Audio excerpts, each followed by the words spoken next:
Hello, experiment with ഋതു. ഇന്ന് നമ്മൾ ചെയ്യുന്നത് ഒരു കെമിസ്ട്രിയുമായി ബന്ധപ്പെട്ടൊരു എക്സ്പെരിമെൻ്റാണ്.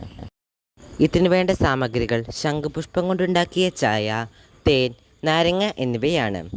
ശംഖുപുഷ്പം കൊണ്ടുണ്ടാക്കിയ ചായയിൽ നമ്മൾ തേൻ 2-3 തവണകളായി ഒഴിക്കുക. ആദ്യം ശംഖുപുഷ്പം കൊണ്ടുണ്ടാക്കിയ ചായയുടെ നിറം എല്ലാവരും ശ്രദ്ധിക്കണേ. അത് ഒരു ഇളം നീല നിറമായിരുന്നു.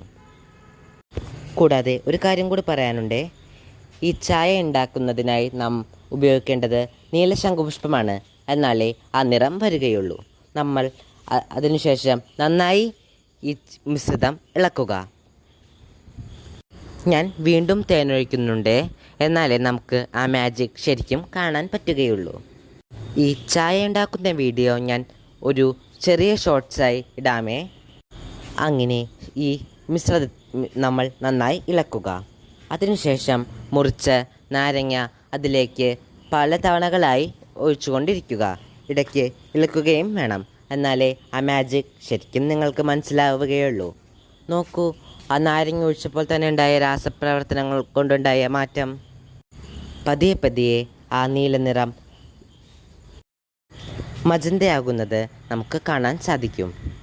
ആദ്യം തേൻ ഒഴിച്ചപ്പോൾ മിശ്രിതത്തിൻ്റെ നിറം ഇളം നീലയിൽ നിന്ന് കടും നീലയായി മാറി.